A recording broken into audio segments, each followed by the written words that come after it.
বাংলাদেশ আবেগপ্রবণ জাতি। এজন্য অনেক সময় অনেক তারকাদের সমস্যা হয়, বিশেষ করে লিটনের অথবা শান্তদের মতো তারকাদের। এক সময় নাকি হয়েছে সাকিবের সাথেও, যে সবাই তাকে ভুল বুঝতো অথবা অনেক বেশি ইমোশনাল হয়ে অনেক বেশি কথা হতো।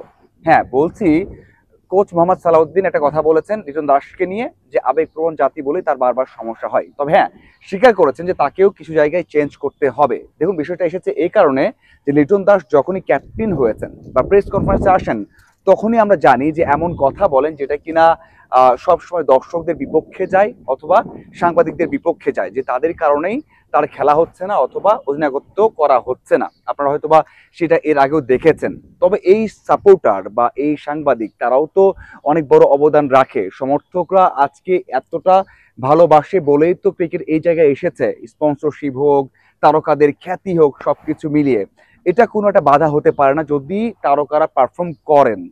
আমার যেটা মনে হয় যে লিটন দাস কখনো ধারাবাহিক হতে পারেননি এই 11 বছরে বা 10 বছরে, এই কারণেই তাকে নিয়ে এত সমালোচনা হয়। আমরা দেখেছি সবশেষ যে ম্যাচগুলো ছিল যেভাবে আউট হয়েছেন, তাহলে কেন সমালোচনা করবেন না?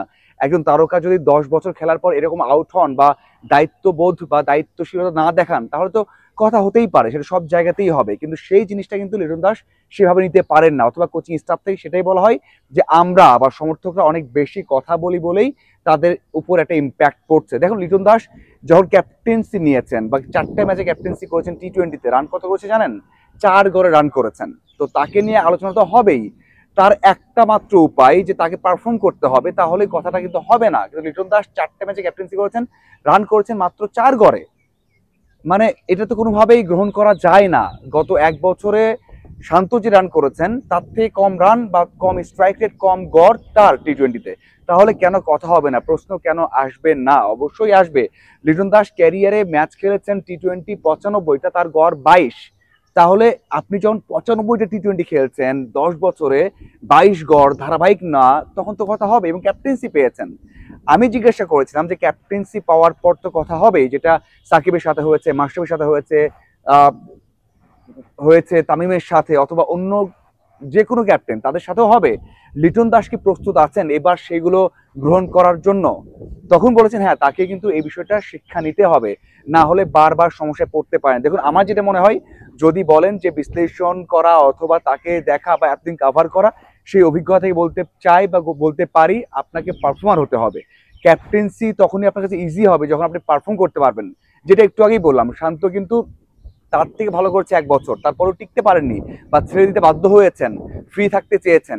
সেই দিক থেকে বলবো লিটন দাসকেও সেই কাজটা করতে হবে। আলোচনা নয়, সমালোচনা নয়, অন্যকে দোষ দেওয়া নয়, লিটন দাসকে পারফর্ম করতে হবে। যদি সেই কাজটা করতে পারেন, তাহলেই বাংলাদেশ ক্রিকেটটা এগিয়ে যাবে। এবং এই যে এই অজুহাতগুলো, এগুলো কিন্তু তখন আসবে না।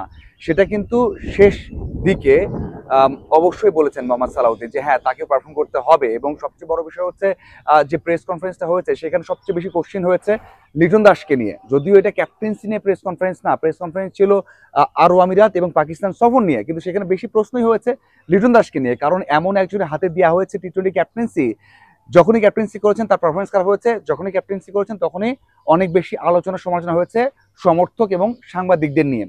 এখন দেখার অপেক্ষা নতুন এই পথ চলাতে। আমরাও তো চাই ভালো হোক, আপনারাও যারা দেখছেন তারাও চান বাংলাদেশ ক্রিকেটে ভালো হোক, এবং ভালো হিসেবে ক্যাপ্টেন হিসেবে দাঁড়িয়ে যাক বা ভালো করুক লিটন দাস। সেটা করতে হলে অবশ্যই পারফর্ম করতে হবে। আপনার কি মনে হয় অবশ্যই কমেন্ট করে জানাবেন। ধন্যবাদ সবাইকে।